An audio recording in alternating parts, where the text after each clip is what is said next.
Presentation of Idaho Reports on Idaho Public Television is made possible through the generous support of the Laura Moore Cunningham Foundation, committed to fulfilling the Moore and Bettis family legacy of building the great state of Idaho.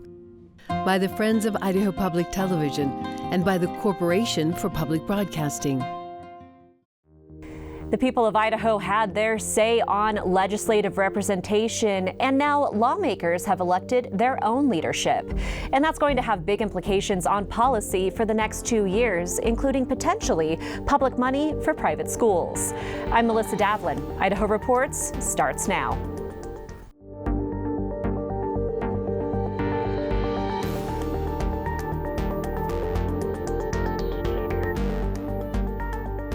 Hello and welcome to Idaho Reports. This week we discuss legislative leadership race results and the potential implications on policy with Kevin Richert of Idaho Education News and Dr. Stephanie Witt and Jacqueline Kettler of Boise State University. But first, the Associated Taxpayers of Idaho held their annual conference in Boise earlier this week. Associate producer Logan Finney sat down with ATI President Miguel Legarreta to get an update on the tax landscape for Idahoans. Miguel, thanks for joining us. Yeah, you bet. Glad to be here. So as president of ATI, the Associated Taxpayers of Idaho, we're coming out of your annual conference that happened this year. When we talk about Idaho and Idaho's tax structure, how do we compare to other states in the region and across the country? We're doing extraordinarily well. Revenue continues to go up for the state. We have a lot of folks coming here, obviously. And in terms of tax policy, we've been very proactive. We've addressed income tax, we've lowered it, consolidated it. We've addressed property tax to a large extent, we've lowered it. Folks just received their property tax notices. I suspect they noticed a pretty substantive decrease in their taxes due to some policy shifts towards the state and towards the state funding schools. So a lot of positives, I've spoken in some other states actually, Wyoming, Texas, who are facing a lot of the same issues with property and other tax issues, and looking to Idaho as an example of some ideas to follow. So really well. And at the office at ATI, you guys have a lot of data over the years. How has the tax burden changed in the last period of time for an average Idaho family? I've seen the income has gone up substantially, which is a positive to see, as we often saw Idaho on the bottom end of income related to our state. So income's increased, but along with that, and where we're not feeling it as much as expenses and inflation have gone up and increased commensurate with that. So there's sort of and that also doesn't address the stimulus checks that people received. So there's a lot of like ebbs and flows in our economy where it's a little like challenging or a little bit muddy as it relates to how am I doing, how am I feeling, what type of expenses relative to my income am I experiencing. So we're doing very positively. I think that's why folks are looking to the state and looking to Idaho as an example. However, like a lot of the rest of the country, there's a lot that's happened over the last several years, policy-wise and in our economy. Sure. There's always kind of an appetite at the legislature to cut taxes further. I want to say our income tax is about 5.9 right now. Other states like Louisiana have cut their income tax and also at the same time raised their sales tax to kind of offset some of those revenue changes. When lawmakers are looking at tax relief for families in Idaho, where can they get the most bang for their buck in terms of making an impact on that day-to-day Idahoan? The income tax relief is a benefit across the board, so I like it. I know that's, there's a lot of varying opinions on it. And beyond it being like a broader benefit, we're in a competitive position as a state as well. And a lot of states are doing exactly what you said, Logan, is lowering their income tax. And they're having the same conversations in their state that we're having here and how Idaho compares and how we're doing. And so again, that's a fairly consistent thing. And a lot of there are states that don't have to do it with, such as Idaho did, with an increase to revenue. They can do it because of the position they're in, and that's what we've been doing. When it comes to sales taxes, there's kind of a pretty consistent push from a certain group of lawmakers to get rid of the sales tax on groceries, right. That 6% sales tax we pay on most things in the state. When it comes to selecting certain things to exempt from taxes, how difficult does that become on the policy implementation stage? It's a difficult policy position. I understand, this discussion's been going on for years, but Idaho's one of, I think, about 5 states at this point with the credit, and I think some folks have looked at that like maybe we need to change and go to the sales tax side and decrease that. However, the credit really addresses the issue when you look at it holistically.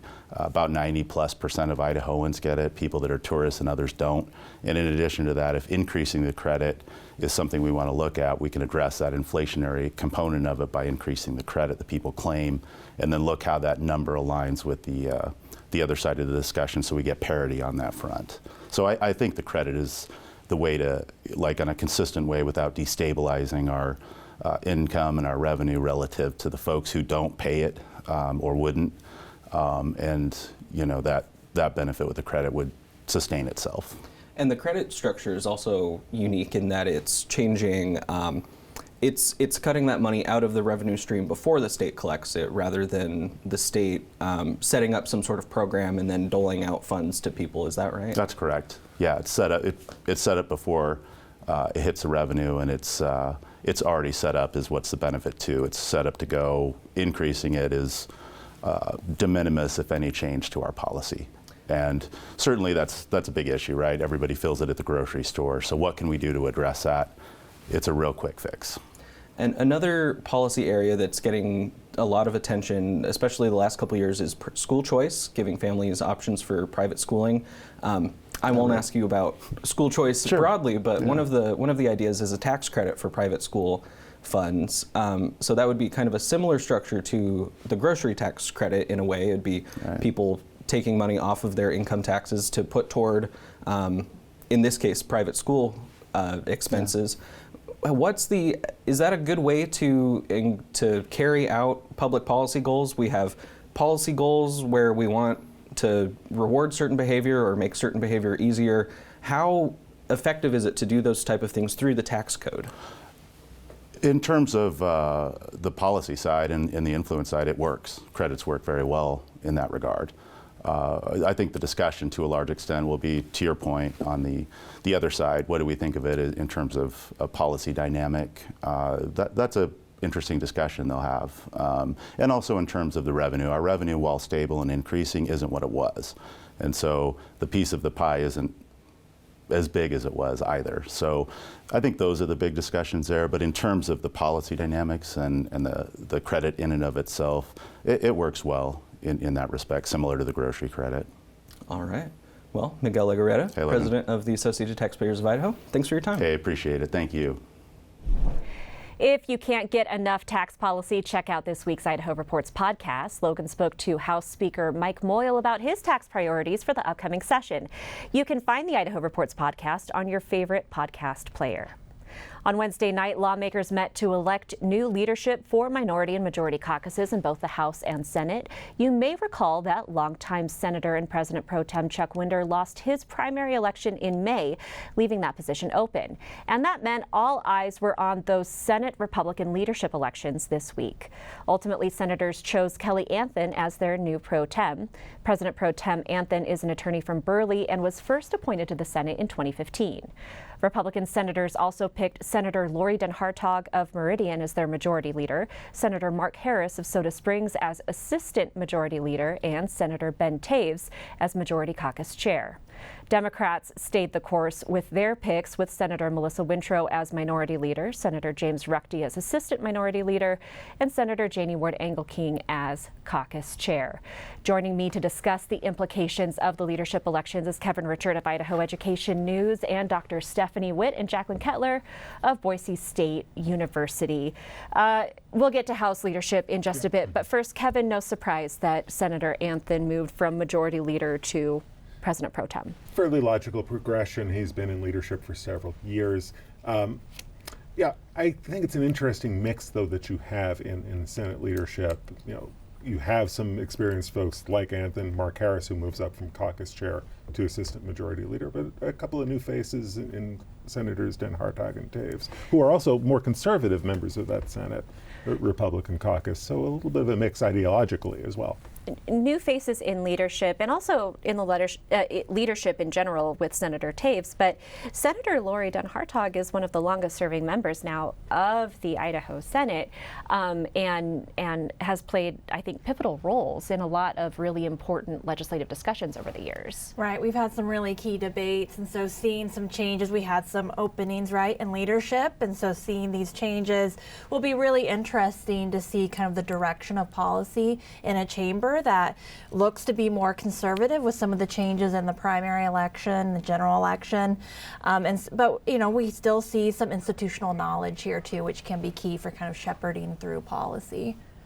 Right, by several metrics, you could probably argue that this is a slightly more conservative leadership team than we've seen with Republicans in a while now. Yeah, I think just anecdotally, and also if you look at things like the Idaho Freedom Foundation Freedom Score, you know, we definitely see a shift to the right in the leadership there. The Senate for a number of years has had that role of kind of pumping the brakes on some very, very conservative bills that have come through, and I don't know if this signals that maybe we get one less pump on the brake. I don't know. You know, I did want to ask, do you expect a different sort of approach from this leadership team than what we've seen from Pro Tem Chuck Winder or Pro Tem Brent Hill before him? Stylistically, I wouldn't expect a whole lot of difference. I think Senator Anthony, as sort of an experienced member of leadership, I suspect is probably going to adopt more or less a similar approach to keeping the trains running on time on the floor and keeping the committees working along and keeping the flow of bills on the Senate floor. On the House side, House Speaker Mike Moyle was unopposed in his bid for a second term as Speaker. Moyle is a farmer from Star and has served in the Idaho legislature since 1998, the last one standing from the 90s. House Republicans chose to keep Representative Jason Monks as their majority leader and elected Representative Josh Tanner as assistant majority leader and Representative Jaron Crane as majority caucus chair. House Democrats retained Representative Ilana Rubel as minority leader and elected Representative Steve Birch as assistant minority leader and Representative Todd Achilles as minority caucus chair. Lots of leadership from Ada County, only one from Canyon County, no one else from outside of the Treasure Valley between both the majority and minority leadership teams. How much of an implication does geography have on where the legislature goes? I think it can have several different important impacts, one of which is kind of the priorities, the issue priorities, what receives more attention.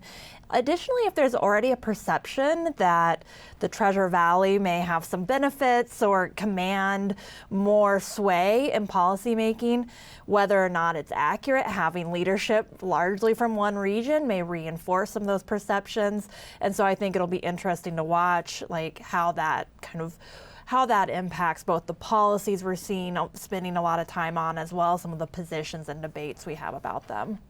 I think the biggest areas that it might implicate are things like transportation and water policy, because the view from the Treasure Valley on those two in particular is often very different than the view from the other parts of the state.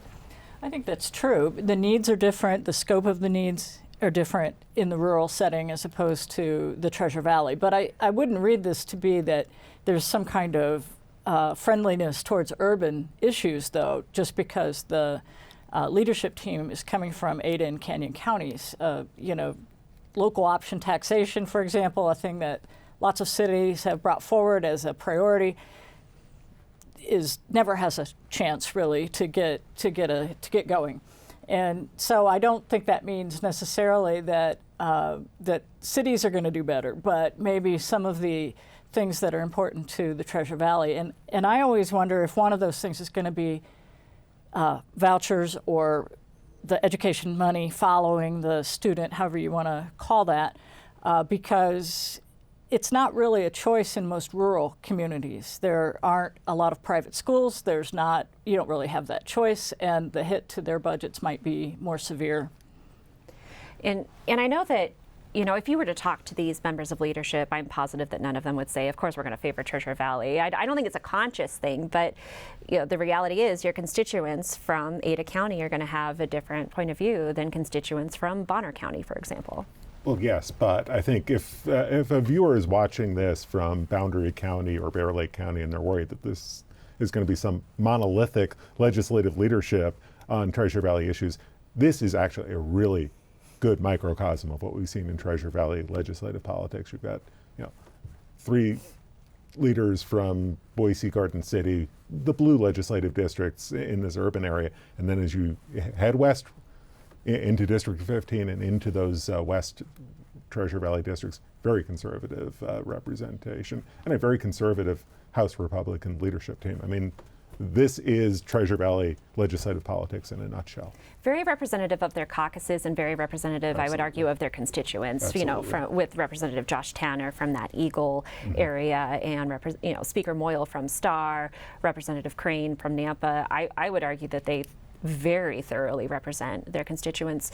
You also have 3 members of leadership between minority and majority who are in their second terms, so very, very new, relatively speaking. With Speaker Moyle, you have somebody who's been around since '98, as we mentioned. Otherwise, we've lost a lot of institutional knowledge in both the House and Senate over the past 10 years with retirements and people losing their primaries and general elections. You have some very new, fresh faces in leadership. And you have some very new leaders in these committee chairs as we get to talk about the committees as we go here. Yeah, it used to be that lawmakers had to spend maybe 3 or 4 terms to build up seniority and build up enough of a base of support to run in leadership elections and win leadership elections. Not so anymore. Well, in a weird way, that's kind of representative of how Idaho's electorate is also changing too, right? It's becoming more conservative as more Republicans are moving here from Oregon, Washington, and California especially. And are immediately getting involved and engaged in politics, running pretty quickly for office. And this is something we're seeing across the country as more legislators, whether you have term limits or not, seeking leadership positions, seeking policy influence earlier. You don't see some of the kind of apprenticeship approach of waiting around, learning the ropes for a couple terms. More of these newly elected legislators wanting to get involved and make a difference pretty quickly. And I think we're seeing that in county and city elections across the state too. I know there's been a big shift in some of those county and city elections and commissions and city councils. Representative of that electorate. Yeah, I think it's good that people are seeing a pathway to public service where they can get involved right away and make a difference in their communities. And then we're seeing an interesting kind of bounce back effect, at least here in the Treasure Valley, where people who had been in the legislature come back and then run for county commission or for city offices. So it's a nice mix of new and continuing ideas. The Caldwell mayor and Ada County commissioner, multiple people involved. It's not just about leadership. On Thursday, lawmakers were sworn in and the majority leadership teams met to decide who would serve on which committees for the next 2 years as legislators waited. Leadership released those committee assignments on Thursday afternoon. Kevin, looking at those committee assignments, what stood out to you? House education, obviously because of what we cover. Right. But even if we weren't covering education, this is a really kind of a fascinating development. This was the one committee that I think everybody was trying to figure out who winds up getting that chair. And I have to tell you, as I talked to folks during the week leading up, Doug Pickett's name did not come up at all when I talked to people. Now, either he was really a surprise pick or I was talking to the wrong people, or maybe a little bit of both. But Representative Pickett kind of represents a lot of what we've been talking about here. He is in his second term, so he's relatively new to the legislature. He's new to House education because it was on the committee the past 2 years. He told me that House education got on his radar really Wednesday night into Thursday morning because he ran for a spot in House leadership. He ran for the assistant majority leader spot that Josh Tanner won in the leadership election. Then the playing field opened up, as he put it, and then all of a sudden the conversation focused on House education. It's a really interesting turn of events, and one that I think could turn that committee a little bit further to the right. And you and I had talked about this before, but Representative Pickett is from Oakley, so that Mini-Cassia area, the same area that Senate President Pro Tem Kelly Anthony is from. Lieutenant Governor Scott Bedke, longest-serving Speaker of the House. You look back into history. It's a corner of the state that has always punched above its weight in terms of political clout. Dean Cameron and Denton Darrington, so Bruce many people. Newcomb. Right, exactly. I don't know what it is, what's in the water, and what's in that aquifer underneath, but they produce strong leaders. But as far as actual implications for education, we've already brought up potentially public money going to private school choices, whatever form that might take.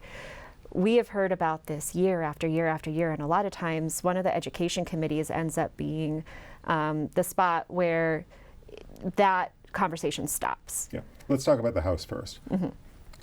Mike Moyle ended the 24 legislative session saying he wanted to get school choice, private school choice addressed in 2025. That's clearly a high priority of his.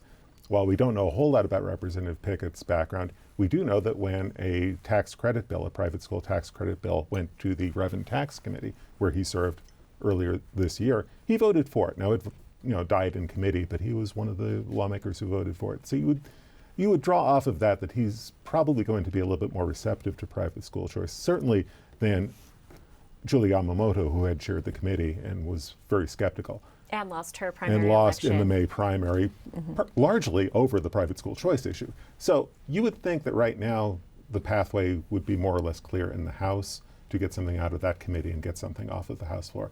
Senate Education, which was a very hardline conservative committee the past 2 years, definitely took a shift towards the mainstream. Just counting noses really quickly, it's going to be a razor-thin vote in that committee to see if a private school choice bill of any kind or of any magnitude comes out of that committee. It's a lot more moderate committee than it was the past 2 years. I think it's going to come down to certainly what that legislation looks like, what it talks about in terms of accountability, how much money goes to what. And also, going back to what you were saying, Dr. Witt, about urban versus rural viewpoints on private school choice, whether it's vouchers or whatever form it takes. Douglas Pickett is from a very rural part of the state. I have to imagine that that's going to be on his mind. What's in it for? How does this serve the rural families of Idaho? Well, you don't have much of a choice if the only school within 100 miles is the one public school, right? Or online. Correct. Or homeschool. And all of those things are already available. Homeschooling, charter schools, if there is one, this would be the big issue here is, of course, that the money would follow the student, right? And that has implications for rural districts that have, in many cases, a much thinner set of property owners to tax for the property tax portion of the school budget. And they don't really have the choice of a private school. I mean, maybe there are some private schools in some smaller rural towns that I'm not aware of, but I think the vast majority of the private school choice is really here in the Treasure Valley. And it'd be a great deal, I guess, for parents who are looking for that here, but I don't know that that's that's the same issue if you're in Grangeville or Salmon or Chalice. I don't know. How much do you think the governor and Superintendent Debbie Critchfield will be involved or a factor in these conversations when the legislature has made it clear this is the path we want to take? Well, we're getting some indications of a willingness to have more, to try to find some compromise positions potentially than what we've kind of signals have been in the past. So we may see more kind of collaborations or discussions trying to find some sort of middle ground that can appeal to a broader set of legislators. Briefly, before we move on, other committees that you're watching included the Joint Finance Appropriations Committee. Big changes on that committee as well. Especially on the Senate side, you have you have a fairly even split perhaps between hardline conservatives on the Senate side as opposed to moderate Republicans and the two Democrats on Senate Finance. And you have to remember, under these new JFAC rules, they're trying to pass budget bills with a majority of support from the House members and the Senate members. So this wouldn't have mattered as much a few years ago, but now it could matter quite a bit. Also Thursday, the Idaho Supreme Court released a long-awaited ruling in Labrador v. State Board of Education. Labrador sued the state board last year after the board announced it had voted to allow the University of Idaho to acquire the University of Phoenix. There's a lot going on around this acquisition, but the lawsuit was specifically over whether the board violated Idaho's open meeting laws by closing off those discussions to the public, as Attorney General Labrador argued. The opinion doesn't declare that the meetings were illegal, but does say that the district court erred earlier this year by saying all negotiations could be considered preliminary and therefore done out of the public eye. Kevin, that by itself is significant. There's a lot going on here, but after this ruling on Thursday, where do we go with the University of Phoenix acquisition? Well, let's start there. Right now, I don't think this changes very much about the University of Idaho's plans to try to acquire Phoenix. It's still in flux. The parties are still talking. Phoenix has the option of looking at other potential buyers. And the legislature is still probably the most important player in all of this. And you have to remember the legislature was very skeptical about this idea in 2024. A lot of their concern was that they feel like the state board talked about this behind closed doors and caught them, blindsided them with this proposal. So I don't think a ruling that says maybe the state board was complying with the state law here, maybe they weren't, I don't think that's going to appease a lot of legislators who are already concerned about the process. And you have so much more on this ruling at Idaho Education News, at your website. I should note that Idaho Public Television is under the umbrella of the State Board of Education. I do want to highlight this one passage from the opinion. The legislature declared that it is the policy of this state that the formation of public policy is public business and shall not be conducted in secret. That by itself is significant. In my view as a journalist, Kevin, that sunlight needs to be on these public policy discussions. The district court decision on this really set precedent that would have been far more, have much more implications than just even the Phoenix deal. The district judge was talking about how all negotiations are considered preliminary until you have a contract. That really changes a lot of the process of negotiations and coverage of negotiations of public purchases. We have about a minute left, but I did want to get your thoughts on this ongoing fight to keep these public policy discussions public. Well, I don't know whether it makes sense to buy the University of Phoenix, but I do believe that making a $500 million decision without any public testimony is a flawed process. We can do better than that. And the public should have been a part of that. The legislature should have been a part of that, in my opinion, as a person. As Citizen Stephanie. Yeah, right. Citizen Stephanie says we should have heard more about this before we're talking about signing a check. Before we go, the Idaho Democratic Caucus announced on Friday that former Representative Elaine Smith has passed away. Representative Smith represented Pocatello for 9 terms in the legislature and served as the minority party caucus chair in the House. Idaho Reports sends our condolences to Representative Smith's family.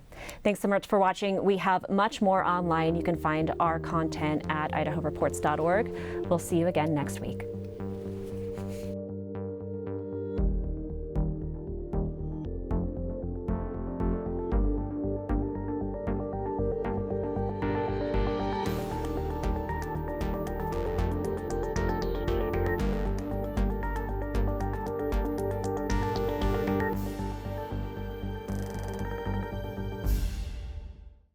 Presentation of Idaho Reports on Idaho Public Television is made possible through the generous support of the Laura Moore Cunningham Foundation, committed to fulfilling the Moore and Bettis family legacy of building the great state of Idaho, by the Friends of Idaho Public Television, and by the Corporation for Public Broadcasting.